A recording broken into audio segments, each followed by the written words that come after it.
ഇതിപ്പോ അച്ഛൻ വന്നപ്പോ കൊണ്ടുവന്നേണാ? ഓ, അണ്ണ ഇപ്പൊ വന്നപ്പോഴത്തേക്ക് മേടിച്ചോണ്ട് മീൻ. ഇന്നലെ തന്നെ കറി വയ്ക്കാം. മീൻ കറിയും വെച്ച് വേറെ എന്തെങ്കിലും ഒരു കറിയും കൂടെ വയ്ക്കും. നമ്മളെ ഇതില്ലായിരുന്നല്ലോ. ഇത് അച്ഛൻ മാച്ചോണ്ടേണാ? ഓ, ഇത് മേടിച്ചോണ്ട് തന്നെ അത് അവിക്കാം. മീൻ കട്ട് ചെയ്തെടുക്കാം. മീൻ കറി വയ്ക്കണോ വറക്കണോ? കറി വയ്ക്ക്. കറി വയ്ക്കാം. നമ്മളെ ഇപ്പോഴല്ലേ യൂട്യൂബ് ചാനലിൽ ഈ വീഡിയോകൾ ഇട്ട് തുടങ്ങിയത്.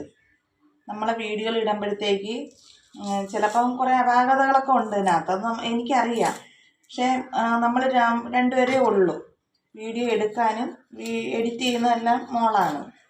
അപ്പം അതിൻ്റേതായ മിസ്റ്റേക്കുകൾ കാണും. കാര്യം നമുക്ക് അറിഞ്ഞൂടല്ലോ, നമ്മൾ ഇട്ട് വരുന്നതല്ലേ ഉള്ളൂ. അപ്പം നമ്മളെ ഈ വീഡിയോകളൊക്കെ കണ്ടു കഴിഞ്ഞാൽ ആൾക്കാരൊക്കെ അത്രയ്ക്കൊന്നും ഇഷ്ടപ്പെടത്തില്ല. കാര്യം അതൊരു ഇത് കാണത്തില്ല, ഒരു ക്ലിയറോ അങ്ങനെയൊന്നും കാണത്തില്ല. ഇനി ഇട്ടിട്ട് വരുമ്പോഴത്തേക്ക് അത് ക്ലിയറായി വരത്തുള്ളൂ. അപ്പം അറിഞ്ഞൂടല്ലോ നന്നായിട്ടൊന്നും, അല്ലേ? അതുകൊണ്ട് എല്ലാവരും നമ്മളെ വീഡിയോ ഒക്കെ കണ്ടിട്ട് നമുക്ക് സപ്പോർട്ട് ചെയ്യണം. മീനിന് അരച്ചേ, മീനിൻ്റെ അരപ്പ് കലക്കി അടുപ്പി വെച്ച് ഇനി അത് തിളക്കട്ട്. എന്നിട്ട് തിളച്ചിട്ട് മീനിടാം. ഇത് വെച്ചിട്ടേ മീനും കറി വെച്ചിട്ട് പോയി കുളിച്ചിട്ട് വരാം. കുളിച്ചിട്ട് വന്ന് നമുക്ക് ചോറ് കഴിക്കാം.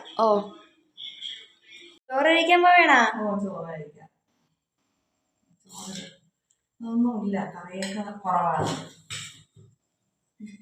മീൻകറി വിഴുക്കുകയുള്ളൂ.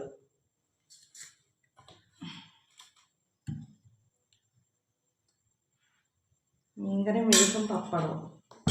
ചോറ് കഴിയണം. ചോറ് കഴിക്കാൻ പോണ്. അപ്പോൾ എൻ്റെ വീഡിയോ കാണുന്ന എല്ലാവരും എന്നെ സപ്പോർട്ട് ചെയ്യണം, ലൈക്ക് ചെയ്യണം, സബ്സ്ക്രൈബ് ചെയ്യണം. Okay, bye, good night.